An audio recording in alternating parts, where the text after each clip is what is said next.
അടുത്തത് അഹമ്മദാബാദിലെ മിൽ തൊഴിലാളികളുടെ സമരം. അപ്പോൾ ആദ്യം ഗാന്ധിജി പങ്കെടുത്തത് എവിടെയാണ്? ചമ്പാരൻ സത്യാഗ്രഹത്തിലാണ്. അതിനുശേഷം അദ്ദേഹം പങ്കെടുക്കുന്നത് അഹമ്മദാബാദിലെ മിൽ തൊഴിലാളികളുടെ സമരത്തിലാണ്. അഹമ്മദാബാദിലെ തുണിമിൽ തൊഴിലാളികൾ നേരിടുന്ന പ്രശ്നങ്ങൾ ഗാന്ധിജിയെ അറിയിച്ചത് അനസൂയ ബഹനായിരുന്നു. ഇമ്പോർട്ടൻ്റ് ആണ്. അഹമ്മദാബാദിലെ തുണിമിൽ തൊഴിലാളികൾ നേരിടുന്ന പ്രശ്നങ്ങളെക്കുറിച്ച് ഗാന്ധിജി അറിയിച്ചത് ആരാണ്? അനസൂയ ബഹൻ. അഹമ്മദാബാദ് മിൽ തൊഴിലാളി സമരം നടന്ന വർഷം ചോദിച്ചാൽ 1918. ചമ്പാരൻ സത്യാഗ്രഹം 1917. അഹമ്മദാബാദ് മിൽ തൊഴിലാളി, അഹമ്മദാബാദ് തുണി മിൽ സമരം എന്നാണ് 1918. ഗാന്ധിജിയുടെ നേതൃത്വത്തിൽ നടന്ന ഇന്ത്യയിലെ ആദ്യ നിരാഹാര സത്യാഗ്രഹ സമരം. ഇമ്പോർട്ടൻ്റ് ആണ്. ഗാന്ധിജിയുടെ നേതൃത്വത്തിൽ നടന്ന ആദ്യ സമരം ചോദിച്ചാൽ ചമ്പാരനും, ഇന്ത്യയിൽ നടന്ന ആദ്യ നിരാഹാര സമരമാണ് ഏത്? സത്യാഗ്രഹമാണ് അഹമ്മദാബാദ് തുണിമിൽ സമരം. അപ്പോൾ ഒരു വാക്ക് സ്ട്രെസ് ചെയ്ത് കൊടുത്തെന്ന് ഓർത്തോണം. ഗാന്ധിജിയുടെ നേതൃത്വത്തിൽ ഇന്ത്യയിൽ നടന്ന ആദ്യ നിരാഹാര സത്യാഗ്രഹം ഏതാണെന്ന് ചോദിച്ചാൽ അത് 1918 അഹമ്മദാബാദ് തുണിമിൽ തൊഴിലാളികളുടെ സമരത്തിലായിരുന്നു. ഈ സമരം വിജയിക്കാൻ ഗാന്ധിജി തൊഴിലാളികൾക്ക് നൽകിയ ചില വ്യവസ്ഥകളുണ്ട്. എന്തൊക്കെയാണത്? ഒന്നാമത്തേതാണ് അക്രമം ഉണ്ടാക്കരുത്, കരിങ്കാലികളെ ഉപദ്രവിക്കരുത്, ഒരിക്കലും ആയുധം ഉപയോഗിക്കരുത്, വിജയം വരെ സമരത്തിൽ അടിയുറയ്ക്കുകയും നേരായ വഴിയിലൂടെ ആഹാരത്തിന് വേണ്ടി പ്രയത്നിക്കുകയും ചെയ്യണം. അപ്പോൾ ഈ അഹമ്മദാബാദിലെ തുണിമിൽ സമരത്തിന് ഗാന്ധിജി ആ സമരം വിജയിക്കാനായിട്ട് തൊഴിലാളികൾക്ക് നൽകിയ ചില നിർദ്ദേശങ്ങളായിരുന്നു ഇതൊക്കെ. ആക്രമം ഉണ്ടാക്കരുത്, കരിങ്കാലികളെ ഉപദ്രവിക്കരുത്, ഒരിക്കലും ആയുധം ഉപയോഗിക്കരുത്, വിജയം വരെ സമരത്തിൽ അടിയുറയ്ക്കുകയും നേരായ വഴിയിലൂടെ ആഹാരത്തിന് വേണ്ടി പ്രയത്നിക്കുകയും ചെയ്യണം. ഇനി ഈ തുണിമിൽ സമരം എത്ര ദിവസം നീണ്ടു നിന്നു എന്ന് ചോദിച്ചാൽ 21 ദിവസമാണിത് നീണ്ടു നിന്നത്. ഈ അഹമ്മദാബാദ് തുണിമിൽ സമരത്തിൻ്റെ സന്ധ്യ സംഭാഷണത്തിന് വേദിയായത് അനസൂയ ബഹൻ്റെ വീടായിരുന്നു. ആരാണ് അനസൂയ ബഹൻ? അനസൂയ ബഹൻ ആരാണെന്ന് നമ്മൾ ആദ്യം പറഞ്ഞു. ആരാണ്? അഹമ്മദാബാദിലെ തുണിമിൽ തൊഴിലാളികളുടെ പ്രശ്നത്തെക്കുറിച്ച് ഗാന്ധിജിയെ അറിയിച്ച വ്യക്തിയാണ് അനസൂയ ബഹൻ. അപ്പം സന്ധി സംഭാഷണങ്ങൾക്കെല്ലാം വേദിയായിരുന്നത് അനസൂയ ബഹൻ്റെ വീടായിരുന്നു. അപ്പോൾ ഇപ്പം നമ്മൾ പഠിച്ചത് അഹമ്മദാബാദ് തുണിമിൽ സമരം 1918. ഗാന്ധിജിയുടെ നേതൃത്വത്തിൽ ഇന്ത്യയിൽ നടന്ന ആദ്യത്തെ നിരാഹാര സത്യാഗ്രഹമാണ് അഹമ്മദാബാദ് തുണിമിൽ സമരം. അടുത്തതാണ് ഖേദ സത്യാഗ്രഹം. ഖേദ സത്യാഗ്രഹം നികുതിയുമായി ബന്ധപ്പെട്ടാണ്. കാർഷിക നികുതിയുമായി ബന്ധപ്പെട്ട് നടന്ന സത്യാഗ്രഹമായിരുന്നു ഖേദ സത്യാഗ്രഹം. ഖേദ സത്യാഗ്രഹം എന്തുമായി ബന്ധപ്പെട്ടതാണ്? അത് കാർഷിക നികുതിയുമായി ബന്ധപ്പെട്ടാണ് നടന്നത്. ഏതാണ് വർഷം? 1918 തന്നെയാണ് ഖേദ സത്യാഗ്രഹം നടക്കുന്നത്. ഖേദ സത്യാഗ്രഹത്തിൻ്റെ ഭാഗമായി അറസ്റ്റിലായ ഗാന്ധിജിയുടെ സഹപ്രവർത്തകനായിരുന്നു മോഹൻലാൽ പാണ്ഡ്യ. ഖേദ സത്യാഗ്രഹത്തിലൂടെ ദേശീയ നേതാവായി മാറിയ വ്യക്തിയാണ് സർദാർ വല്ലഭായി പട്ടേൽ. അപ്പോൾ ഖേദ സത്യാഗ്രഹത്തിൻ്റെ ഭാഗമായിട്ട് അറസ്റ്റിലായ ഗാന്ധിജിയുടെ സഹപ്രവർത്തകൻ ആരാണെന്ന് ചോദിച്ചാൽ അത് മോഹൻലാൽ പാണ്ഡ്യയും. ഖേദ സത്യാഗ്രഹത്തിലൂടെ ദേശീയ നേതാവായി മാറിയ വ്യക്തി ആരാണെന്ന് ചോദിച്ചാൽ അത് വല്ലഭായി പട്ടേലുമാണ്. ഖേദ എന്ന് പറയുന്നത് ഏത് സംസ്ഥാനത്താണെന്ന് ചോദിച്ചാൽ ഖേദ എന്ന സ്ഥലം ഏത് സംസ്ഥാനത്താണ്? ഗുജറാത്തിലാണ്. ഗവൺമെൻറ് കർഷകരെ അടിച്ചമർത്തുന്ന നയം സ്വീകരിക്കുകയും ഉദ്യോഗസ്ഥർ കന്നുകാലികളെ കണ്ടുകെട്ടുകയും പിഴ ഈടാക്കുന്നതിനുള്ള താക്കീത് നൽകുകയും ചെയ്തു. ഗവൺമെൻറ് അധാർമികമായി കൈവശപ്പെടുത്തിയ കൃഷിഭൂമിയിലെ ഉള്ളി വിളവെടുത്ത് നീക്കം ചെയ്യാൻ ഗാന്ധിജി ജനങ്ങളോട് ആഹ്വാനം ചെയ്തു. ഗാന്ധിജിയുടെ സഹപ്രവർത്തകനായിരുന്ന മോഹൻലാൽ പാണ്ഡ്യയുടെ നേതൃത്വത്തിലാണ് വിളനിലങ്ങളിൽ നിന്നും ഉള്ളി നീക്കം ചെയ്യാൻ ആരംഭിച്ചത്. മോഹൻലാൽ പാണ്ഡ്യയെ അറസ്റ്റ് ചെയ്യപ്പെടുകയും ഈ സംഭവത്തിന് ശേഷം ഉള്ളിക്കള്ളൻ എന്നറിയപ്പെടുകയും ചെയ്തു. അപ്പോൾ ഈ മോഹൻലാൽ പാണ്ഡ്യ ആരായിരുന്നു? മോഹൻലാൽ പാണ്ഡ്യനെയാണ് ഖേദ സത്യാഗ്രഹത്തിൻ്റെ ഭാഗമായിട്ട് ആദ്യമായിട്ട് അറസ്റ്റ് ചെയ്തത്.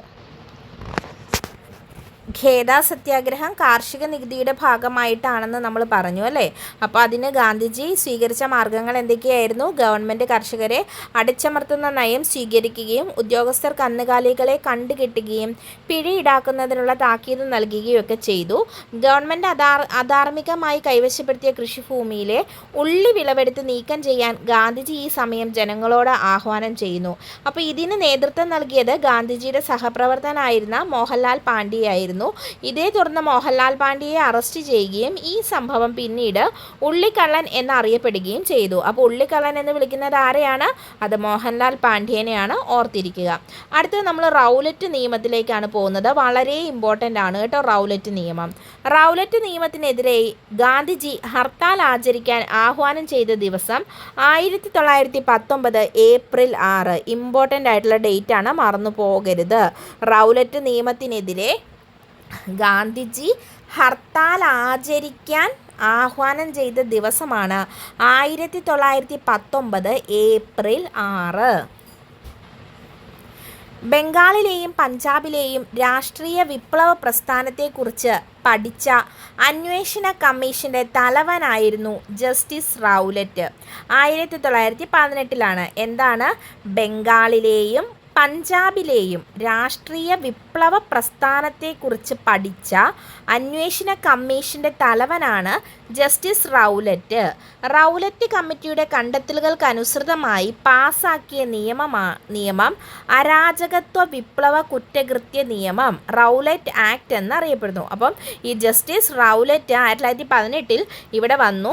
അദ്ദേഹം ബംഗാളിലെയും പഞ്ചാബിലെയും രാഷ്ട്രീയ വിപ്ലവ പ്രസ്ഥാനത്തെക്കുറിച്ച് പഠിക്കുന്നു. കമ്മിറ്റി ഒരു റിപ്പോർട്ട് വെക്കുന്നു. ഇതിനനുസൃതമായി, ഇവരുടെ കണ്ടെത്തലുകൾക്ക് അനുസൃതമായിട്ട് ഇവിടെ ഒരു നിയമം പാസ്സാക്കുന്നു ബ്രിട്ടീഷുകാർ. അതാണ് അരാജകത്വ വിപ്ലവ കുറ്റകൃത്യ നിയമം, റൗലറ്റ് ആക്ട് എന്നറിയപ്പെടുന്നത്. ഈ റൗലറ്റ് ആക്ട് എന്നാണ് നിലവിൽ വന്നത്? 1919 മാർച്ച് 10. ഓർത്തോണം, റൗലറ്റ് ആക്ട് നിലവിൽ, നമ്മൾ ആദ്യം പറഞ്ഞത് എന്താണ്? ഗാന്ധിജി കരിദിനം ആചരിക്കാൻ പറഞ്ഞതാണ് 1919 ഏപ്രിൽ 6. റൗലറ്റ് ആക്ട് നിലവിൽ വന്നത് എന്നാന്ന് ചോദിച്ചാൽ അത് 1919 മാർച്ച് 10. റൗലറ്റ് നിയമത്തിൻ്റെ പ്രത്യേകതകൾ ഇമ്പോർട്ടൻ്റ് ആണ്. PSC ഇത് സ്റ്റേറ്റ്മെൻ്റ് ആയിട്ട് ചോദിച്ചിട്ടുണ്ട്. ഏതൊരു പൗരനെയും അറസ്റ്റ് ചെയ്ത് വിചാരണ കൂടാതെ ജയിലിലടയ്ക്കാം. ഏത് സമയത്തും എവിടെയും പരിശോധന നടത്താനും തടങ്കലിൽ വയ്ക്കാനും ബ്രിട്ടീഷ് പോലീസിന് അധികാരം ലഭിച്ചു. അപ്പം ഇന്ത്യയിൽ ഒരു പൗരനെ അറസ്റ്റ് ചെയ്ത് ഒരു വിചാരണയും കൂടാതെ ജയിലിലടയ്ക്കാം. ഇനി ഏത് സമയത്ത് എവിടെയും പരിശോധന നടത്താം, അതുപോലെ തന്നെ ആളുകളെ തടങ്കലിൽ വയ്ക്കാനും ബ്രിട്ടീഷ് പോലീസിന് ഈ റൗലറ്റ് ആക്ടിലൂടെ അധികാരം ലഭിച്ചു. റൗലറ്റ് ആക്ട് വഴി പ്രാദേശിക ഗവർണർമാർക്ക് വിപുലമായ അധികാരങ്ങളും ലഭിക്കുന്നു. ഓക്കെ, അപ്പോൾ ഇതൊക്കെയാണ് റൗലറ്റ് ആക്ടിൻ്റെ പ്രത്യേകതകളായിട്ട് വന്നത്. റൗലറ്റ് നിയമത്തിനെതിരെയുള്ള ഹർത്താൽ ആഹ്വാനത്തോടനുബന്ധിച്ച് നടന്ന പ്രതിഷേധ റാലിക്ക് നേതൃത്വം നൽകിയത് ഡോക്ടർ സത്യപാലും സെയ്ഫുദ്ദീൻ കിച്ലുവുമാണ്. അപ്പോൾ റൗലറ്റ് ആക്ടിനെതിരെയുള്ള പ്രതിഷേധത്തിന് റാലിക്ക് നേതൃത്വം നൽകിയത് ആരാണെന്ന് ചോദിച്ചാൽ ഡോക്ടർ സത്യപാല്, സെയ്ഫുദ്ദീൻ കിച്ലു എന്നിവരാണ്. 1919 ഏപ്രിൽ 10 റൗലറ്റ് ആക്ട് നിലവിൽ വന്നതെന്ന് നമ്മൾ പറഞ്ഞു. 1919 ഏപ്രിൽ 10 ഡോക്ടർ സത്യപാലും സെയ്ഫുദ്ദീൻ കിച്ലുവും എന്നിവരുടെ അറസ്റ്റിനെ തുടർന്ന് അക്രമാസക്തമായ ജനക്കൂട്ടം, അപ്പോൾ ഡോക്ടർ സത്യപാലും സെയ്ഫുദ്ദീൻ കിച്ലുവുമാണ് ഇതിന് നേതൃത്വം നൽകിയത്. ഇവരെ പോലീസ് അറസ്റ്റ് ചെയ്യുന്നു. ഇതേ തുടർന്ന് അക്രമാസക്തമായ ജനക്കൂട്ടം അമൃത്സറിലെ ബ്രിട്ടീഷ് സ്ഥാപനങ്ങൾ നശിപ്പിക്കുന്നു. ഈ സമയത്ത് ജനറൽ ഡയർ ആ നഗരത്തിൻ്റെ, അമൃത്സർ നഗരത്തിൻ്റെ അല്ലെങ്കിൽ പട്ടണത്തിൻ്റെ നിയന്ത്രണം ഏറ്റെടുക്കുകയും ക്രിമിനൽ ശിക്ഷാ നിയമം 144 പ്രകാരം പ്രകടനങ്ങളും പൊതുയോഗങ്ങളും നിരോധിക്കുകയും ചെയ്തു. എന്നാണ് 1919 ഏപ്രിൽ 11. ഏപ്രിൽ 10 അക്രമാസക്തമായ ജനക്കൂട്ടം ബ്രിട്ടീഷ് സ്ഥാപനങ്ങൾ നശിപ്പിക്കുന്നു. തുടർന്ന് ജനറൽ ഡയർ, ഓർത്തോണം ഈ പേര്, ജനറൽ ഡയർ ഈ അമൃത്സർ നഗരത്തിൻ്റെ നിയന്ത്രണം ഏറ്റെടുത്ത് അവിടെ 144 പ്രഖ്യാപിക്കുന്നു. 144 പ്രഖ്യാപിച്ചാൽ എന്താണ്? അവിടെ പ്രകടനങ്ങളോ പൊതുയോഗങ്ങളോ ഒന്നും പാടില്ല. ഇത് ഏത് ദിവസമാണ്? നമ്മുടെ റൗലറ്റ് ആക്ട് വന്നതിൻ്റെ പിറ്റേ ദിവസം 1919 ഏപ്രിൽ 11. ഈ ജനക്കൂട്ടം എന്ത് ചെയ്യുന്നു? ഡെപ്യൂട്ടി കമ്മീഷണർ മിൽസ് ഇർവിൻ്റെ ബംഗ്ലാവിലേക്ക് മാർച്ച് സംഘടിപ്പിക്കുന്നു. 1919 ഏപ്രിൽ 13 2 ദിവസം കഴിഞ്ഞ് ഏപ്രിൽ 13 അമൃതസറിലെ ജാലിയൻ വാലാബാഗിൽ ഒരു പൊതുയോഗം സംഘടിപ്പിച്ചു. ഓൾറെഡി ഇവിടെ 144 പ്രഖ്യാപിച്ചിരിക്കുകയാണ്. പക്ഷേ 1919 ഏപ്രിൽ 13 ജനങ്ങൾ എന്ത് ചെയ്തു? അമൃതസറിലെ ജാലിയൻ വാലാബാഗിൽ ഒരു പൊതുയോഗം സംഘടിപ്പിച്ചു. സ്ത്രീകളും കുട്ടികളും ഉൾപ്പെടെ ഏകദേശം 20,000-ഓളം നിരായുധരായ ജനങ്ങൾ സമാധാനപരമായി സമ്മേളനത്തിൽ പങ്കെടുത്തു. എന്നാണത്? 1919 ഏപ്രിൽ 13. ഈ സമയത്ത് എന്ത് ചെയ്യുന്നു? ജാലിയൻ വാലാബാഗിൽ വെടിവയ്പ്പിന് ഉത്തരവിടുന്നു. ആരാണ്? ജനറൽ ഡയർ ആണ്. ജനറൽ ഡയർ ആ നഗരത്തിൻ്റെ ചുമതല ഏറ്റെടുത്തിട്ടുണ്ട്. ജനറൽ ഡയർ ജനറൽ ഡയർ ആണ് അവിടെ 144 പ്രഖ്യാപിക്കുന്നതും. ജനറൽ ഡയർ എന്ത് ചെയ്യുന്നു? ജാലിയൻ വാലാബാഗിൽ സമാധാനപരമായി സമ്മേളിച്ചിരുന്ന ഈ ജനക്കൂട്ടത്തിന് നേരെ വെടിവെക്കാൻ ഉത്തരവിടുന്നു. ഔദ്യോഗിക കണക്ക് പ്രകാരം 379 പേർ കൊല്ലപ്പെടുകയും 1500-ൽ പരം പേർക്ക് പരിക്കേൽക്കുകയും ചെയ്തു. ഇതെന്താണ്? ഔദ്യോഗിക കണക്ക്, അന്നത്തെ ഔദ്യോഗിക കണക്ക് പ്രകാരം. പക്ഷേ അനൗദ്യോഗിക കണക്ക് പ്രകാരം 1000-ലധികം പേരാണ് കൊല്ലപ്പെട്ടത്. ഏകദേശം 20,000-ഓളം നിരായുധരായ ജനങ്ങൾ എന്ന് നമ്മൾ പറഞ്ഞു അല്ലേ, സ്ത്രീകളും കുട്ടികളും ഉൾപ്പെടെ. അപ്പോൾ ഇവരുടെ ഔദ്യോഗിക കണക്ക് പ്രകാരം 379 പേര് മരിച്ചിട്ടുള്ളൂ. പക്ഷേ അനൗദ്യോഗികമായിട്ടുള്ള കണക്ക് പ്രകാരം 1000-ലധികം പേരാണെന്ന് അവിടെ കൊല്ലപ്പെട്ടത്. ഇതാണ് എന്ത്? ജാലിയൻ വാലാബാഗ് കൂട്ടക്കൊല എന്ന് നമ്മൾ പറയുന്നത്. ദേശീയ രാഷ്ട്രീയത്തിൽ ഗാന്ധിജി ഏറെ ശ്രദ്ധിക്കപ്പെട്ടത് റൗലറ്റ് നിയമത്തിനെതിരെയുള്ള പോരാട്ടത്തിലൂടെയാണ്. ജാലിയൻ വാലാബാഗ് കൂട്ടക്കൊലയെക്കുറിച്ച് അന്വേഷിക്കാൻ ഒരു കമ്മീഷൻ വരുന്നു. കമ്മീഷൻ്റെ തലവനാണ് ഹണ്ടർ പ്രഭു. അതായത് ഹണ്ടർ കമ്മീഷനാണ് വരുന്നത്. ജാലിയൻ വാലാബാഗ് കൂട്ടക്കൊലയെക്കുറിച്ച് അന്വേഷിച്ച കമ്മീഷൻ ഏതാണെന്ന് ചോദിച്ചാൽ അത് ഹണ്ടർ കമ്മീഷൻ. ഹണ്ടർ കമ്മീഷനെ നിയമിച്ചത് 1919 ഒക്ടോബറിലാണ്. ഏപ്രിലാണ് ഈ സംഭവം നടക്കുന്നത്. എന്നാണ് ഈ കമ്മീഷൻ വരുന്നത്? ഹണ്ടർ കമ്മീഷൻ വരുന്നത് 1919 ഒക്ടോബറിലാണ്. ഇനി ഇതുമായിട്ട് റിലേറ്റഡ് ആയിട്ടുള്ള ഒരു വസ്തുതയാണ്, 1940 ലണ്ടനിലെ കാക്സ്റ്റൺ ഹാളിൽ വെച്ച് ജനറൽ ഡയറിനെ വെടിവെച്ച് കൊന്നത് ആരാണ്? ഉദ്ധം സിംഗ്. ഉദ്ധം സിംഗ് ആ സമയത്ത് 1919 ഉദ്ധം സിംഗ് എന്തായിരുന്നു? കുട്ടിയായിരുന്നു. ഇദ്ദേഹം 1940 ലണ്ടനിൽ ചെന്ന് ലണ്ടനിലെ കാക്സ്റ്റൺ ഹാളിൽ വെച്ച് ജനറൽ ഡയർ, ആരാണ് ജനറൽ ഡയർ? ജനറൽ ഡയർ നമ്മുടെ ജാലിയൻ വാലാബാഗിൽ ജനങ്ങൾക്ക് നേരെ വെടിവെക്കാൻ ഓർഡർ ഇട്ടത് അല്ലെങ്കിൽ വെടിവയ്പ്പിന് നേതൃത്വം നൽകിയത് ജനറൽ ഡയർ ആയിരുന്നു. ഈ ജനറൽ ഡയറിനെ ഇന്ത്യക്കാരനായ ഉദ്ധം സിംഗ് ലണ്ടനിൽ ചെന്ന് 1940 വെടിവെച്ചു കൊന്നു. ഉദ്ധം സിംഗിനെ പിന്നീട് തൂക്കിലേറ്റുന്നുണ്ട് 1940 ജൂലൈ 31. എന്നാലും നമുക്ക് അഭിമാനിക്കാവുന്ന ഒരു പേഴ്സണാണ് ഉദ്ധം സിംഗ്. പ്ലാസി യുദ്ധം ബ്രിട്ടീഷ് ഭരണത്തിന് ഇന്ത്യയിൽ അടിത്തറ പാകി. എന്നാൽ ജാലിയൻ വാലാബാഗ് കൂട്ടക്കൊല അതിനെ ഇളക്കി എന്ന് പറഞ്ഞത് ഗാന്ധിജിയാണ്. പ്ലാസി യുദ്ധം ബ്രിട്ടീഷ് ഭരണത്തിന് ഇന്ത്യയിൽ അടിത്തറ പാകിയെങ്കിൽ ജാലിയൻ വാലാബാഗ് കൂട്ടക്കൊല ഇന്ത്യയിൽ ബ്രിട്ടീഷ് ഭരണത്തിൻ്റെ അടിത്തറ ഇളക്കി എന്ന് പറഞ്ഞത് ഗാന്ധിജിയാണ്. ഇനി ജാലിയൻ വാലാബാഗിനെ പ്രതിഷേധങ്ങളെക്കുറിച്ച് പറഞ്ഞിട്ടുണ്ടെങ്കിൽ, ജാലിയൻ വാലാബാഗ് പ്രതിഷേധത്തെ തുടർന്ന് ഈ സംഭവം നടന്നതിന് ശേഷം വൈസ്രോയിയുടെ എക്സിക്യൂട്ടീവ് കൗൺസിലിൽ നിന്നും സർ സി ശങ്കരൻ നായർ അഥവാ ചേറ്റൂർ ശങ്കരൻ നായർ നമ്മുടെ വൈസ്രോയിയുടെ എക്സിക്യൂട്ടീവ് കൗൺസിലിൽ അംഗമായിരുന്നു. അദ്ദേഹം ആ പദവി രാജിവെക്കുന്നു. ദെൻ മഹാത്മാഗാന്ധി കൈസറി ഹിന്ദ് ബഹുമതി തിരികെ നൽകുന്നു. രവീന്ദ്രനാഥ ടാഗോറോ നൈറ്റ്ഹുഡ് ബഹുമതി തിരികെ നൽകുന്നു. അത് ഇമ്പോർട്ടൻ്റ് ആണ് കേട്ടോ.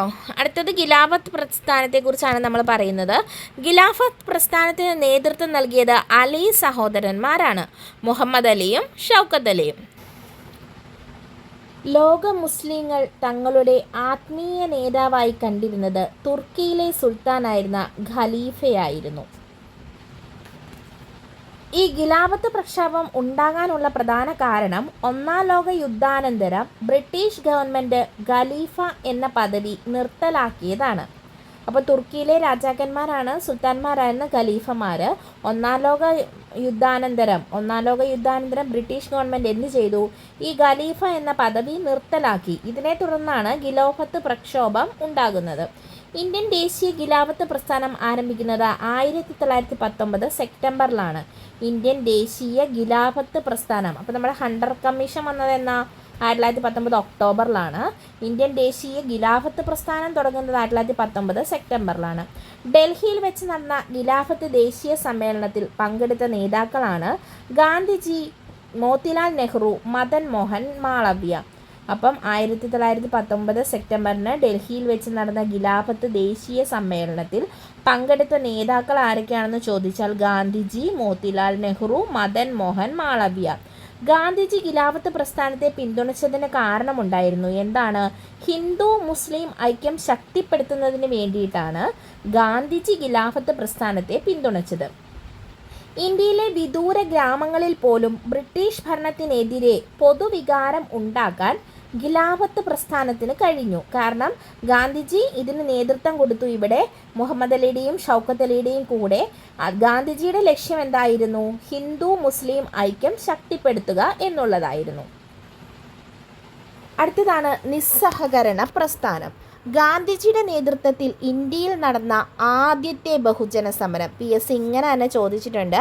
ഗാന്ധിജിയുടെ നേതൃത്വത്തിൽ ഇന്ത്യയിൽ നടന്ന ആദ്യത്തെ ബഹുജന സമരം ഏതാണ്? അത് നിസ്സഹകരണ പ്രസ്ഥാനമാണ്. നിസ്സഹകരണ സമരം എന്ന ആശയം അംഗീകരിച്ച കോൺഗ്രസ് സമ്മേളനമാണ് 1920 നാഗ്പൂർ സമ്മേളനം. 1920 നാഗ്പൂർ സമ്മേളനത്തിലാണ് നിസ്സഹകരണ സമരം എന്ന ആശയം കോൺഗ്രസ് അംഗീകരിച്ചത്. നിസ്സഹകരണ പ്രസ്ഥാനത്തിൻ്റെ പ്രധാന ലക്ഷ്യമായിരുന്നു സ്വരാജ് നേടുക. നിസ്സഹകരണ പ്രസ്ഥാനത്തിൻ്റെ പ്രധാന ലക്ഷ്യം എന്താണ്? സ്വരാജ് നേടുക. സമരത്തിൻ്റെ ഭാഗമായി ഗാന്ധിജി മുന്നോട്ട് വച്ച പ്രധാന പരിപാടികൾ എന്തൊക്കെയായിരുന്നു? കോടതികൾ, വിദ്യാഭ്യാസ സ്ഥാപനങ്ങൾ, തെരഞ്ഞെടുപ്പ്, ഔദ്യോഗിക പരിപാടികൾ, ബ്രിട്ടീഷ് ഉൽപ്പന്നങ്ങൾ മുതലായവ ബഹിഷ്കരിക്കുക. അപ്പോൾ കോടതികൾ ബഹിഷ്കരിക്കണം, കുട്ടികൾ വിദ്യാഭ്യാസ സ്ഥാപനങ്ങൾ, അതുപോലെ തന്നെ തിരഞ്ഞെടുപ്പ്, ഔദ്യോഗിക പരിപാടികൾ, ബ്രിട്ടീഷ് ഉൽപ്പന്നങ്ങൾ ഇവയെല്ലാം ബഹിഷ്കരിക്കണം. പിന്നെ എന്താണ്? നികുതി അടയ്ക്കാതിരിക്കുക. ബ്രിട്ടീഷ് ഗവൺമെൻറ് നൽകിയ ബഹുമതികളും കീർത്തിമുദ്രകളും സ്ഥാനങ്ങൾ എന്നിവ ഉപേക്ഷിക്കുകയും ചെയ്യണം. അപ്പം നിസ്സഹകരണമാണല്ലേ, ബ്രിട്ടീഷുകാരോട് നമ്മൾ സഹകരിക്കില്ല. ബ്രിട്ടീഷ് ഗവൺമെൻറ് ഗാന്ധിജിക്ക് കൈസർ-ഇ-ഹിന്ദ് പുരസ്കാരം നൽകിയിട്ടുണ്ട്. ഈ പുരസ്കാരം നൽകാനുള്ള കാരണം എന്താണ്? ദക്ഷിണാഫ്രിക്കയിൽ ഗാന്ധിജി നടത്തിയ സേവനങ്ങളെ മുൻനിർത്തിയാണ് ബ്രിട്ടീഷ് ഗവൺമെൻറ് ഗാന്ധിജിക്ക് കൈസർ-ഇ-ഹിന്ദ് ബഹുമതി നൽകുന്നത്. ഗാന്ധിജി ഇത് തിരികെ നൽകുന്നുണ്ട്. സമരത്തെ തുടർന്ന് ഇന്ത്യയിൽ സ്ഥാപിതമായ പ്രധാന വിദ്യാഭ്യാസ സ്ഥാപനങ്ങളാണ് കാശി വിദ്യാപീഠം വാരണാസി, ജാമിയ മില്ലിയ ഇസ്ലാമിയ കോളേജ് ന്യൂഡൽഹി, ഗുജറാത്ത് വിദ്യാപീഠം എന്നിവ. 1921 വെയിൽസ് രാജകുമാരൻ്റെ ഇന്ത്യ സന്ദർശനത്തിനെതിരെ പ്രകടനങ്ങളും രാഷ്ട്രീയ യോഗങ്ങളും ഹർത്താലും സംഘടിപ്പിച്ചത് നിസ്സഹകരണ സമരത്തിൻ്റെ ഭാഗമായിട്ടാണ്. അപ്പോൾ വെയിൽസ് രാജകുമാരൻ ഇന്ത്യ സന്ദർശിച്ചതെന്ന 1921. ഈ സമയത്ത് നിസ്സഹകരണത്തിൻ്റെ ഭാഗമായിട്ട് എന്ത് ചെയ്യുന്നു? പ്രകടനങ്ങളും രാഷ്ട്രീയ യോഗങ്ങളും ഹർത്താലുമൊക്കെ സംഘടിപ്പിക്കുന്നുണ്ട്. നിസ്സഹകരണ പ്രസ്ഥാനം നിർത്താൻ ഗാന്ധിജിയെ പ്രേരിപ്പിച്ച സംഭവമാണ് ചൗരി ചൗരാ സംഭവം. ചൗരി ചൗരാ സംഭവവും PSCയുടെ സ്ഥിരം ക്വസ്റ്റ്യനാണ്. നിസ്സഹകരണ പ്രസ്ഥാനം നിർത്താൻ ഗാന്ധിജിയെ പ്രേരിപ്പിച്ച സംഭവമാണ് ചൗരി ചൗരാ സംഭവം. എന്നാണിത്?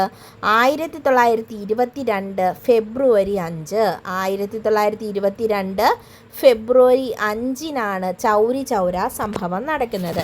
ഇനി എന്താണ് ചൗരി ചൗരാ സംഭവം? കർഷക ജാഥയ്ക്ക് നേരെയുണ്ടായ പോലീസ് വെടിവയ്പിൽ രോഷാകുലരായ ജനങ്ങൾ 1922 ഫെബ്രുവരി 5 ചൗരി ചൗര, അതായത് ഉത്തർപ്രദേശിലെ ഗോരഖ്പൂർ ജില്ലയിലെ ചൗരി ചൗര എന്ന സ്ഥലത്ത് പോലീസ് സ്റ്റേഷന് തീ വയ്ക്കുന്നു. 22 പോലീസുകാർ ഇതിൽ മരിക്കുകയും ചെയ്യുന്നു. അപ്പോൾ ചൗരി ചൗര സംഭവം എന്താണെന്ന് ചോദിച്ചാൽ കർഷക ജാഥയ്ക്ക് നേരെയുണ്ടായ പോലീസ് വെടിവയ്പ്പിൽ കർഷക ജാഥയ്ക്ക് നേരെ പോലീസ് വെടിവെക്കുന്നു. ഇതിൽ രോഷാകുലരായ ജനങ്ങൾ എന്ത് ചെയ്യുന്നു? 1922 ഫെബ്രുവരി 5 ഉത്തർപ്രദേശിലെ ഗോരഖ്പൂർ ജില്ലയിൽ ചൗരി ചൗര എന്ന സ്ഥലത്ത് പോലീസ് സ്റ്റേഷനുണ്ട്.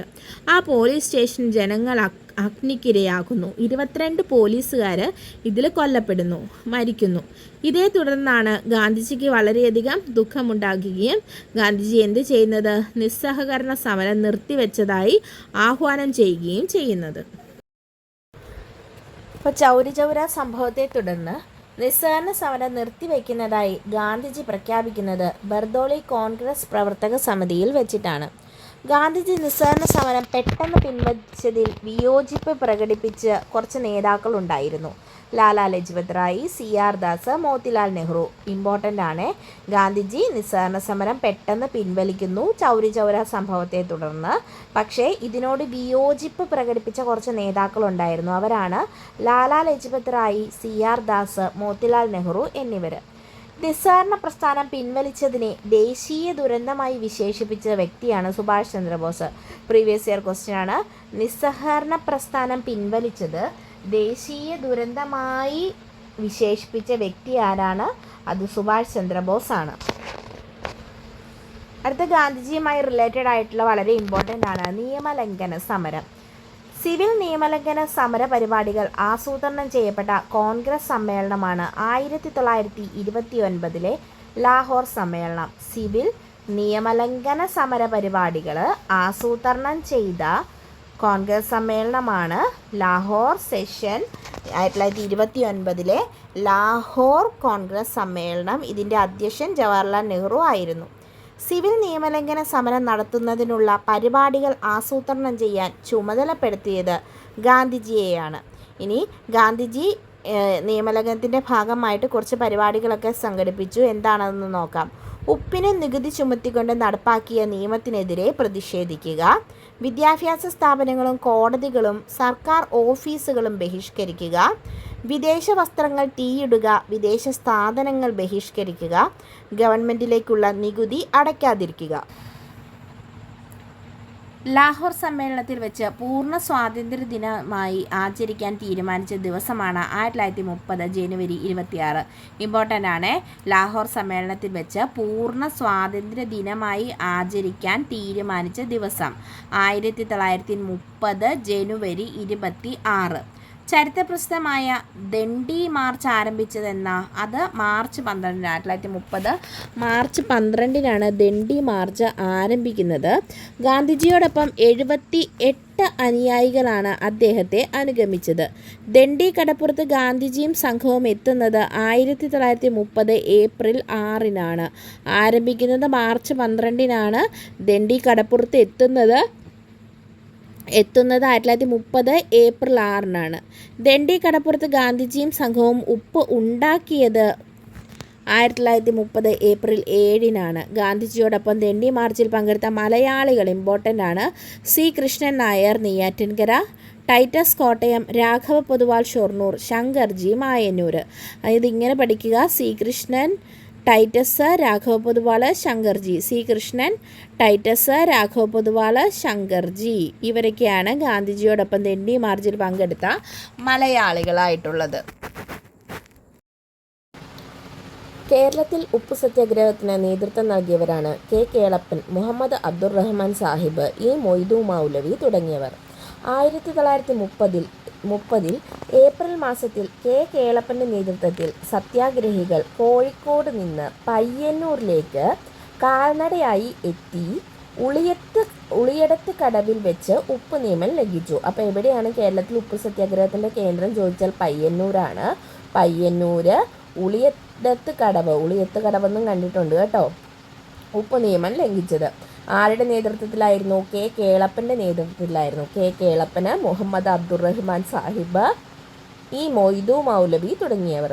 കേരളത്തിൽ ഉപ്പ് സത്യാഗ്രഹത്തിലെ പ്രധാന വനിതാ നേതാക്കളായിരുന്നു AV കുട്ടിമാളു അമ്മയും LS പ്രഭു, ഈശ്വരി അമ്മ തുടങ്ങിയവർ. ഉപ്പ് സത്യാഗ്രഹത്തിൽ പങ്കെടുത്ത ദേശീയ നേതാക്കളൊക്കെ ചോദിച്ചാൽ വടക്കു പടിഞ്ഞാറൻ ഇന്ത്യയിലെ ഖാൻ അബ്ദുൾ ഗാഫർ ഖാൻ, ധരാസന ഗുജറാത്തിലെ ധരാസനയിൽ സരോജിനി നായിഡു, തമിഴ്നാട്ടിലെ വേദാരണ്യം കടപ്പുറത്ത് സി രാജഗോപാലാചാരി എന്നിവരാണ് പങ്കെടുത്തത്. ഖുദായി ഖിദ്മത്ത് ഗാർഡ് ദൈവസേവകർ എന്ന സംഘടന ഉണ്ടാക്കിയത് ഖാൻ അബ്ദുൾ ഗാഫർ ഖാനാണ്. സിവിൽ നിയമലംഘന സമരത്തിൻ്റെ ഫലമായി ഉണ്ടായ നേട്ടങ്ങൾ എന്തൊക്കെയാണെന്ന് നോക്കാം. ഇന്ത്യൻ ജനതയിൽ രാഷ്ട്രീയ അവബോധം ഉണ്ടാക്കി. ഇന്ത്യക്കാർക്ക് അധികാര കൈമാറ്റം ചെയ്യപ്പെടേണ്ടതിൻ്റെ ആവശ്യകത ബ്രിട്ടീഷുകാർക്ക് ബോധ്യമായി. അതായത് ഇന്ത്യക്കാർക്ക് ഇവിടെ അധികാരം കൊടുക്കണം എന്നതിൻ്റെ ആവശ്യകത ബ്രിട്ടീഷുകാർക്ക് ബോധ്യമായി. ലോകത്തിനു മുന്നിൽ ബ്രിട്ടീഷുകാരുടെ അന്തസ്സിന് കോട്ടം തട്ടി. ബ്രിട്ടീഷ് ഗവൺമെൻറ് ഈ പ്രസ്ഥാനത്തെ ക്രൂരമായി അടിച്ചമർത്തുകയും ഇന്ത്യൻ നാഷണൽ കോൺഗ്രസിനെ നിയമവിരുദ്ധ സംഘടനയായി പ്രഖ്യാപിക്കുകയും ചെയ്യുന്നു. നിയമലംഘന പ്രസ്ഥാനത്തെ തുടർന്ന് സിവിൽ നിയമലംഘന പ്രസ്ഥാനം തുടങ്ങിക്കഴിഞ്ഞ് കഴിഞ്ഞപ്പം ബ്രിട്ടീഷുകാർക്ക് അതൊരു തിരിച്ചടിയായി. അവർ ഇന്ത്യൻ നാഷണൽ കോൺഗ്രസിനെ ഈ പ്രസ്ഥാനത്തെ ക്രൂരമായി അടിച്ചമർത്താനും അതുപോലെ തന്നെ ഇതിനെ നിയമവിരുദ്ധ സംഘടനയായി പ്രഖ്യാപിക്കുകയും ചെയ്യുന്നു. ഗാന്ധിജിയെയും 90,000-ഓളം അനുയായികളെയും ജയിലിൽ അടയ്ക്കുന്നു. ആയിരക്കണക്കിന് ഏക്കർ ഭൂമി ബ്രിട്ടീഷുകാർ പിടിച്ചെടുത്തു. സിവിൽ നിയമലംഘന സമരം അവസാനിച്ചത് ഗാന്ധി ഇർവിൻ ഉടമ്പടി നിലവിൽ വന്നതോടുകൂടിയാണ്. അപ്പോൾ സിവിൽ നിയമലംഘന സമരം അവസാനിച്ചത് എങ്ങനെയാണ്? അത് ഗാന്ധി ഇർവിൻ ഉടമ്പടി നിലവിൽ വന്നതോടുകൂടിയാണ്. കോൺഗ്രസ് ഔദ്യോഗികമായി സിവിൽ നിയമലംഘന സമരം പിൻവലിച്ചത് 1934 മാർച്ചിലാണ്. എന്നാണ് കോൺഗ്രസ് ഈ സിവിൽ നിയമലംഘന പ്രസ്ഥാനം സമരം പിൻവലിക്കുന്നത്? അത് 1934 മാർച്ചിലാണ്. ഗാന്ധി ഇർവിൻ സന്ധി ഒപ്പുവയ്ക്കപ്പെടുന്നത് 1931 മാർച്ച് 4-നാണ്. ഗാന്ധി ഇർവിൻ സന്ധി പ്രകാരമാണ് ഈ നിലവിൽ വന്നതോടെയാണ് സിവിൽ നിയമലംഘന സമരം അവസാനിച്ചതെന്ന് പറഞ്ഞു. ഇവർ ഈ സന്ധിയിൽ ഒപ്പുവയ്ക്കപ്പെടുന്നത് 1931 മാർച്ച് 5-നാണ്. 1931 മാർച്ച് 5-ന് ഗാന്ധി ഇർവിൻ സന്ധി ഒപ്പുവെക്കുന്നു. എന്നാൽ ഔദ്യോഗികമായിട്ട് സിവിൽ നിയമലംഘന സമരം പിൻവലിച്ചത് 1934 മാർച്ചിലാണ്. ഇനി എന്താണ് ഗാന്ധി ഇർവിൻ ഉടമ്പടി? ഗാന്ധി ഇർവിൻ സന്ധി ഒപ്പുവെക്കാൻ ബ്രിട്ടീഷ് ഗവൺമെൻറ് നിർബന്ധിതമായ സാഹചര്യം എന്താണെന്ന് ചോദിച്ചാൽ അത് കോൺഗ്രസിൻ്റെ സഹകരണമില്ലാതെ യാതൊരു തീരുമാനവും എടുക്കാൻ കഴിയില്ല എന്ന് മനസ്സിലാക്കിയ ശേഷമായിരുന്നു. ഗാന്ധി ഇർവിൻ സന്ധിയെ ദേശീയ നേതാക്കളായ ജവഹർലാൽ നെഹ്റു, സുഭാഷ് ചന്ദ്രബോസ് എന്നിവർ എതിർത്തതിന് കാരണം ദേശീയ ആവശ്യങ്ങൾ ഒന്നും ഗവൺമെൻറ് പരിഗണിച്ചില്ല എന്നതും അതുപോലെ തന്നെ ഭഗത് സിംഗ്, സുഖദേവ്, രാജ്ഗുരു എന്നിവരുടെ വധശിക്ഷ ജീവപര്യന്തമാക്കണമെന്ന ആവശ്യം അംഗീകരിക്കാത്തതുമാണ്. അപ്പം ഈ ഗാന്ധി ഇർവിൻ സന്ധിയെ ദേശീയ നേതാക്കളായ ജവഹർലാൽ നെഹ്റുവും സുഭാഷ് ചന്ദ്രബോസും എതിർത്തു. എന്താണ് അതിൻ്റെ കാരണം? നമ്മൾ പറഞ്ഞ ദേശീയ ആവശ്യങ്ങളൊന്നും ബ്രിട്ടീഷ് ഗവൺമെൻറ് പരിഗണിച്ചില്ല. അതുപോലെ തന്നെ ഭഗത് സിംഗ്, സുഖദേവ്, രാജ്ഗുരു എന്നിവരുടെ വധശിക്ഷ ജീവപര്യന്തമാക്കണമെന്ന ആവശ്യം അംഗീകരിക്കാത്തതും ഇതിന് കാരണമായിരുന്നു.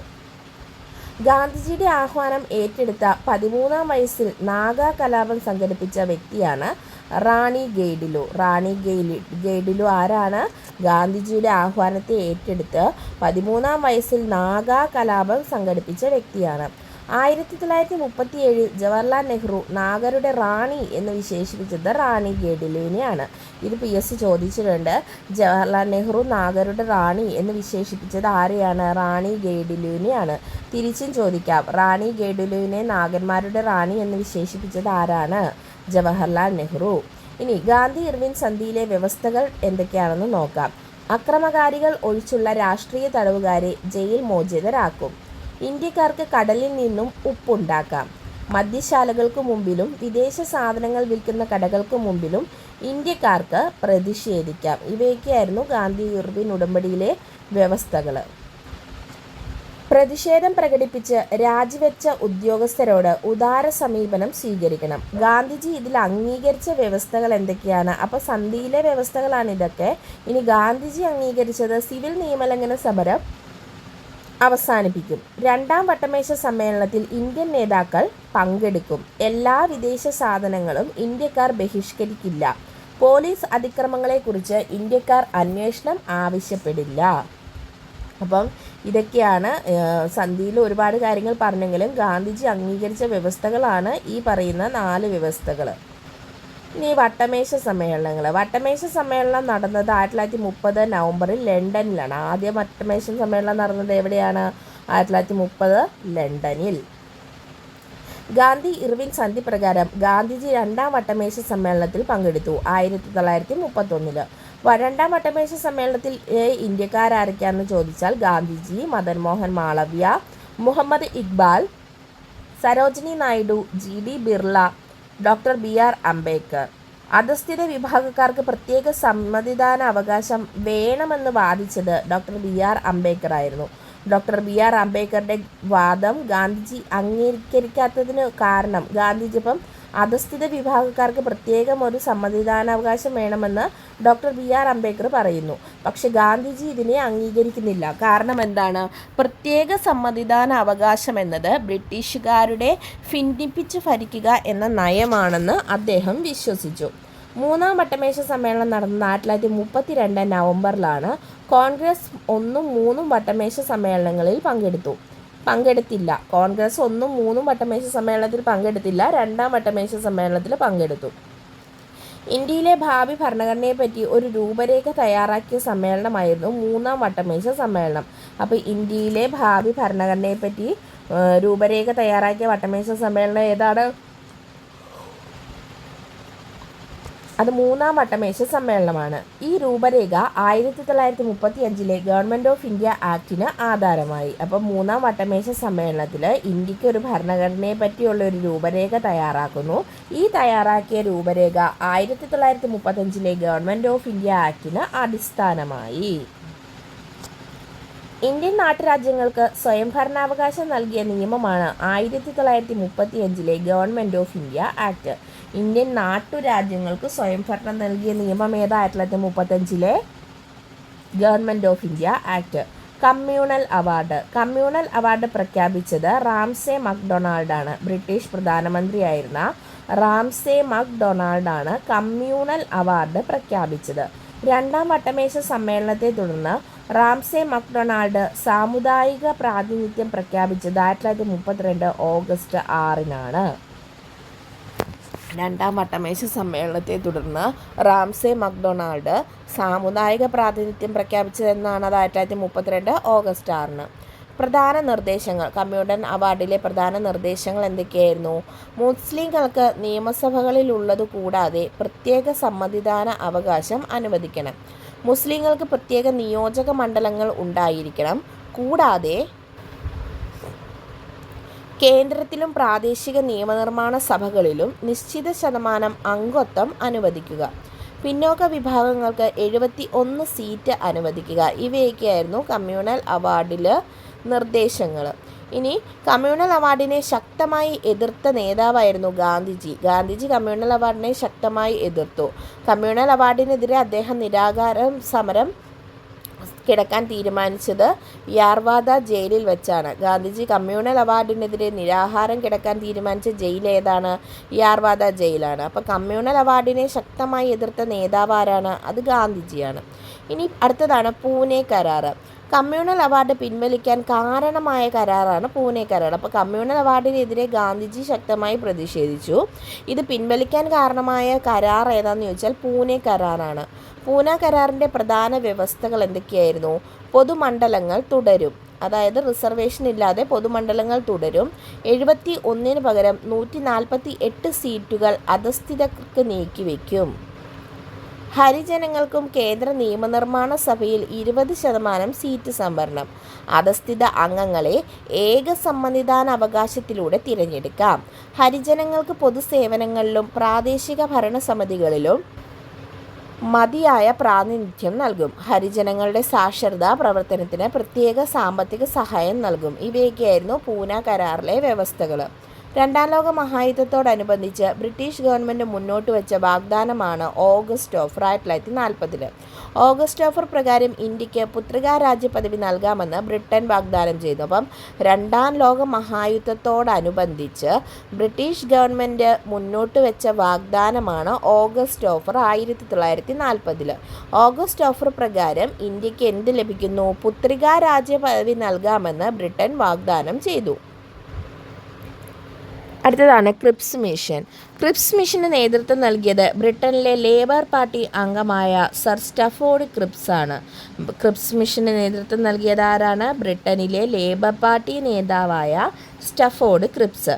ക്രിപ്സ് മിഷൻ്റെ പ്രധാന ദൗത്യമായിരുന്നു ഗാന്ധിജിയും ഇന്ത്യൻ നാഷണൽ കോൺഗ്രസുമായി ഒത്തുതീർപ്പിലെത്തുക. എന്തായിരുന്നു ക്രിപ്സ് മിഷൻ്റെ പ്രധാന ലക്ഷ്യം? ഗാന്ധിജിയും ഇന്ത്യൻ നാഷണൽ കോൺഗ്രസുമായി ഒരു ഒത്തുതീർപ്പിലേക്ക് എത്തുക.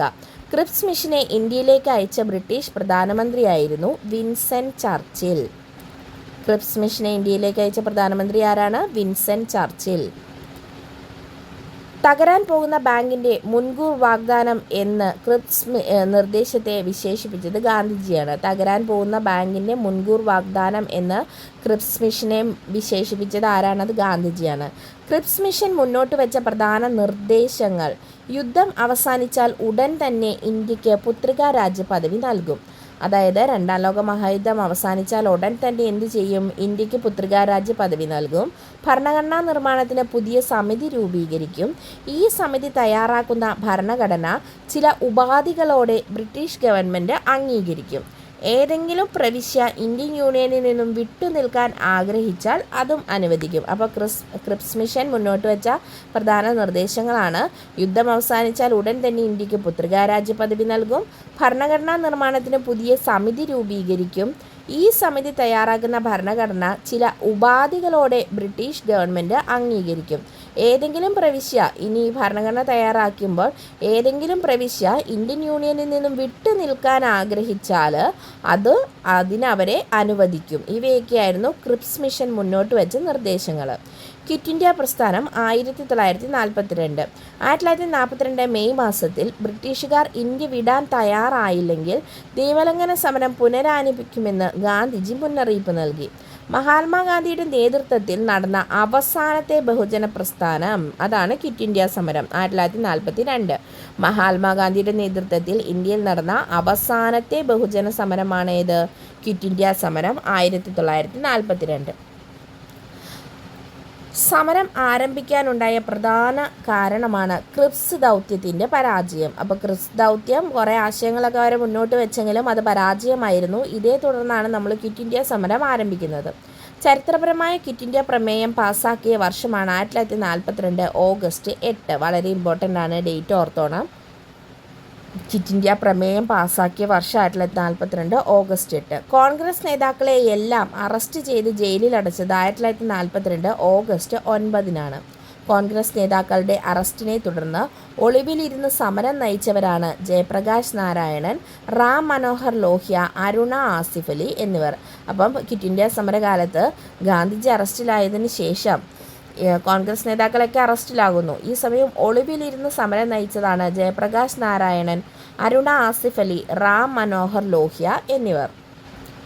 ക്വിറ്റ് ഇന്ത്യ പ്രക്ഷോഭം കേരളത്തിലും ഉണ്ടായി അല്ലേ? അപ്പോൾ കേരളത്തിൽ ഈ പ്രക്ഷോഭത്തെ തുടർന്ന് തകർക്കപ്പെട്ട സ്ഥാപനങ്ങളാണ് Chemancheri railway station, Thalassery sub കോടതി, നടുവണ്ണൂർ രജിസ്ട്രാർ ഓഫീസ്, ചോമ്പാലയിലെ ഉപ്പ് ഡിപ്പോ തുടങ്ങിയവ.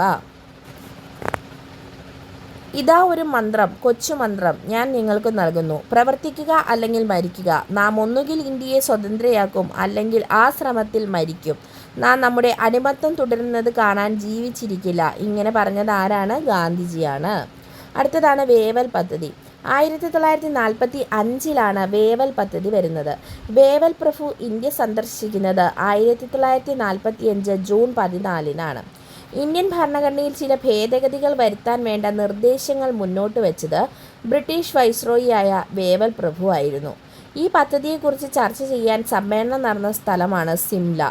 സിംല സമ്മേളനം പരാജയപ്പെടാൻ പ്രധാന കാരണം മുഹമ്മദ് അലി ജിന്നയുടെ വിയോജിപ്പായിരുന്നു.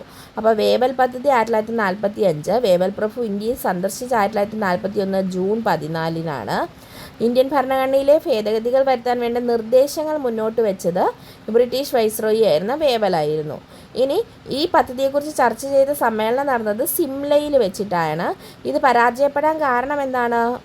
മുഹമ്മദ് അലി ജിന്നയുടെ വിയോജിപ്പായിരുന്നു. Cabinet mission. 1946 അധികാര കൈമാറ്റ വ്യവസ്ഥകൾ ചർച്ച ചെയ്യാൻ ബ്രിട്ടീഷ് ഗവൺമെൻറ് ഇന്ത്യയിലേക്ക് അയച്ച കമ്മീഷനാണ് ക്യാബിനറ്റ് മിഷൻ. ക്യാബിനറ്റ് മിഷനെ ഇന്ത്യയിലേക്ക് അയച്ച സമയത്തെ ബ്രിട്ടീഷ് പ്രധാനമന്ത്രിയാണ് ക്ലെമന്റ് ആറ്റലി. ക്യാബിനറ്റ് മിഷനെ അയച്ചത് ആരാണ്? ക്ലെമന്റ് ആറ്റലി. അപ്പോൾ ക്യാബിനറ്റ് മിഷനെ അയച്ചത് ക്ലെമന്റ് ആറ്റലി. ക്രിപ്സ് മിഷനെ അയച്ചത് ആരായിരുന്നു? അത് വിൻസെൻ്റ് ചർച്ചിലായിരുന്നു കേട്ടോ. ക്യാബിനറ്റ് മിഷന് നേതൃത്വം നൽകിയത് സ്റ്റഫോർഡ് ക്രിപ്സ് തന്നെയാണ്. മുസ്ലിം ലീഗിൻ്റെ പാകിസ്ഥാൻ വാദം ക്യാബിനറ്റ് മിഷൻ തള്ളിക്കളഞ്ഞെങ്കിലും മുസ്ലിങ്ങൾക്ക് പ്രത്യേക പ്രവിശ്യ അവർ അനുവദിച്ചു. പാകിസ്ഥാൻ വേണമെന്ന ആവശ്യവുമായി മുസ്ലിം ലീഗ് പ്രത്യക്ഷ സമരം നടത്തിയത് 1946 ഓഗസ്റ്റ് 16-നാണ്. മുസ്ലിം ലീഗ് ഡയറക്റ്റ് ആക്ഷൻ ഡേ ആയി ആചരിച്ചത് ഓഗസ്റ്റ് 16-ആണ്. ഇതിനെ തുടർന്ന് രാജ്യത്തിൻ്റെ പല ഭാഗത്തുമുണ്ടായ വർഗീയ ലഹള ശമിപ്പിക്കാൻ ഗാന്ധിജി ബംഗാളിലും ബീഹാറിലും പദയാത്രകൾ നടത്തി. 1947 മാർച്ചിൽ ഇന്ത്യൻ വൈസ്രോയി ആയത് മൗണ്ട് ബാറ്റൻ പ്രഭുവാണ്. 1948 ജൂണിന് മുമ്പ് ഇന്ത്യക്ക് സ്വാതന്ത്ര്യം നൽകുമെന്ന് ക്ലെമൻ്റ് ആറ്റ്ലിയുടെ പ്രസ്താവന നടന്നത് 1947 ഫെബ്രുവരി 20-ന്. ഇന്ത്യ വിഭജനത്തെ അതിശക്തമായി എതിർത്ത നേതാവാണ് മഹാത്മാഗാന്ധി. ഇന്ത്യ വിഭജനത്തെ അതിശക്തമായി എതിർത്ത നേതാവ് ആരാണ്? മഹാത്മാഗാന്ധിയാണ്. ഇനി ഇന്ത്യ വിഭജനം. ഇന്ത്യൻ സ്വാതന്ത്ര്യ നിയമം ബ്രിട്ടീഷ് പാർലമെൻറ്റ് പാസ്സാക്കിയത് 1947 ജൂലൈയിൽ. ഇന്ത്യയും പാകിസ്ഥാനും സ്വയം ഭരണാധികാരമുള്ള 2 രാജ്യങ്ങളായി മാറിയത് 1947 ഓഗസ്റ്റ് 15-ന്. ഇന്ത്യ സ്വാതന്ത്ര്യദിനം ആഘോഷിക്കുമ്പോൾ മഹാത്മാഗാന്ധി എവിടെയായിരുന്നു? ചോദ്യമാണ്. കൊൽക്കത്തയിലെ നവഖാലിയിലായിരുന്നു ഗാന്ധിജി. അപ്പോൾ ഈ പ്രദേശം ബംഗ്ലാദേശിൻ്റെ ഭാഗമായിരുന്നു. ഇവിടെ വർഗീയ കലാപം നടക്കുകയായിരുന്നു. ഗാന്ധിജി അന്നേരം അവിടെയായിരുന്നു. എവിടെയാണ്? കൊൽക്കത്തയിലെ നവഖാലിയിൽ. ഗാന്ധിജി മരണപ്പെട്ടത് എന്നാണ്? 1948 ജനുവരി 30 വെള്ളിയാഴ്ച പ്രാർത്ഥനാ യോഗത്തിൽ പങ്കെടുക്കാൻ പോകുന്ന സമയത്ത് അല്ലേ? ഗാന്ധിയൻ കാലഘട്ടം അവിടെ അവസാനിക്കുകയാണ് ഉണ്ടായത്. ഗാന്ധിജിയെ കൊലപ്പെടുത്തിയ വ്യക്തിയാണ് നാഥുറാം വിനായക് ഗോഡ്സെ. ഗാന്ധിജിയുടെ മരണം നടന്ന സ്ഥലം ചോദിച്ചാൽ അത് ഡൽഹിയിലെ ബിർള മന്ദിരം. മനുഷ്യൻ ഹിന്ദുവെന്നോ മുസ്ലിമെന്നോ സ്വയം വിളിക്കാൻ ധൈര്യമില്ലാതെ മൃഗീയമായി കശാപ്പിനിരയാകുന്നതിന് സാക്ഷ്യം വഹിക്കാൻ കഴിയാത്തതിനാൽ എന്നെ ഈ കണ്ണീർ താഴ്വരയിൽ നിന്നും മോചിപ്പിക്കണമെന്ന് സർവേശ്വരനോട് അഭ്യർത്ഥിക്കുകയാണ്. കൊൽക്കത്തയിൽ നടന്ന വർഗീയ ലഹളയോടനുബന്ധിച്ച് ഗാന്ധിജി പറഞ്ഞ വാക്കുകളായിരുന്നു ഇവ. ഇന്ത്യൻ സ്വാതന്ത്ര്യ സമരത്തിൽ ഗാന്ധിജി വഹിച്ച പങ്ക് എന്ന് പറയുന്നത് വളരെ ഇമ്പോർട്ടൻ്റ് ആയിട്ടുള്ളൊരു ടോപ്പിക്കാണ്. ഒരുപാട് ക്വസ്റ്റ്യൻസ് സ്റ്റേറ്റ്മെൻറ്റ് രീതിയിലെല്ലാം ഇവിടെ നിന്ന് വരാം. ഗാന്ധിയൻ കാലഘട്ടത്തെക്കുറിച്ച് നമ്മൾ വളരെ ഡീറ്റെയിൽഡ് ആയിട്ട് തന്നെയാണ് പഠിച്ചിരിക്കുന്നത്. അപ്പോൾ നിങ്ങളിത് പഠിക്കുക, കേട്ട് പഠിക്കുക, പലതവണ കേൾക്കുക, നമ്മുടെ മൈൻഡിൽ ഇതിനെ സെറ്റാക്കി വെക്കുക. അപ്പോൾ നമ്മുടെ ലക്ഷ്യത്തിലേക്ക് എത്താൻ വേണ്ടി കഠിനമായി പ്രയത്നിക്കുക. ലക്ഷ്യം നമുക്ക് ഉറപ്പായിട്ടും നമുക്കും നേടാൻ സാധിക്കുന്നതാണിത് കേട്ടോ. നമ്മളെപ്പോലെയുള്ള സാധാരണക്കാരാണ്. പക്ഷെ എന്ത് വേണം? നമുക്കൊരു നിശ്ചയദാർഢ്യം വേണം. ഇത് നമുക്ക് നേടാൻ സാധിക്കുമെന്നുള്ളതിന്. അപ്പോൾ എല്ലാവരും നല്ലപോലെ പഠിക്കുക, പ്രിപ്പയർ ചെയ്യുക. അടുത്തൊരു ക്ലാസ്സിലൂടെ നമുക്ക് വീണ്ടും കാണുന്നത് വരെ thank you all. Have A nice day.